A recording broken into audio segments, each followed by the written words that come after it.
Bab tentang hasil dan pembahasan bisa ditemukan di dalam skripsi, laporan penelitian, dan artikel ilmiah. Sayangnya, di sini, di bagian ini, mahasiswa cukup banyak mengalami kesulitan dan membuat kekeliruan.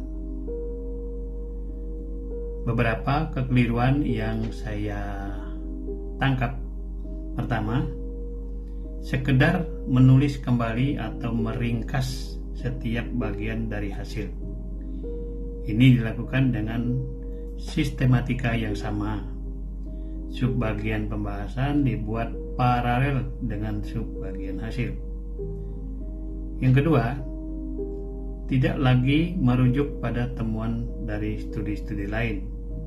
Sepertinya mahasiswa menganggap referensi sudah cukup di bagian tinjauan pustaka atau teori di bab sebelumnya.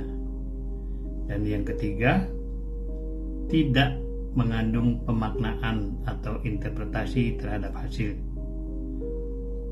Cukup sering si penulis tidak bisa menjelaskan temuannya dengan baik.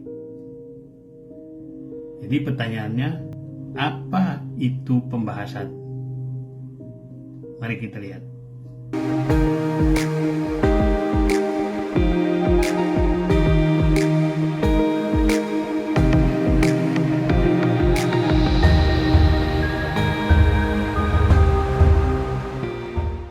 Pembahasan, yang dalam bahasa Inggris disebut discussion, memuat analisis kritis dan interpretasi atas hasil penelitian,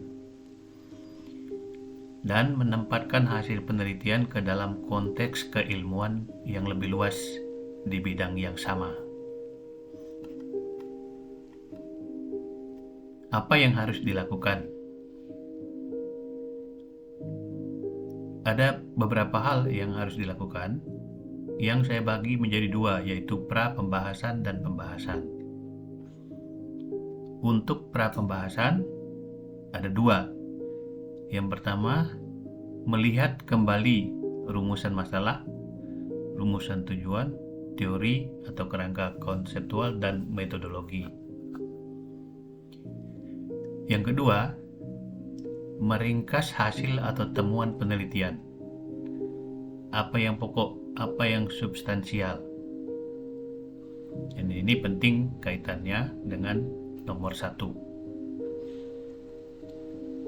Perlu juga untuk melihat apakah ada hasil yang tidak diduga atau unexpected result. Untuk pembahasan ada beberapa poin.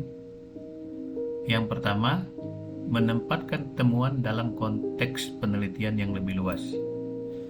Di sini tinjauan pustaka menjadi penting lagi. Kamu bisa melihat atau merujuk ke tinjauan pustaka yang sudah dibuat sebelumnya, tapi sebaiknya juga baca lagi pustaka-pustaka atau literatur yang lain yang secara khusus terkait dengan hasil temuan. Yang kedua, membuat komentar atau penilaian atas hasil temuan tersebut. Nah, di sini tinjauan pustaka membantu untuk menjelaskan temuan, melihat apakah temuan mendukung teori atau hasil-hasil penelitian lain, atau melihat apakah ada gap antara teori dan temuan. Yang ketiga, menunjukkan mengapa temuan itu penting. Dan yang keempat, mengakui keterbatasan dan menjelaskan mengapa keterbatasan itu tidak mengganggu hasil atau temuan. Yang terakhir,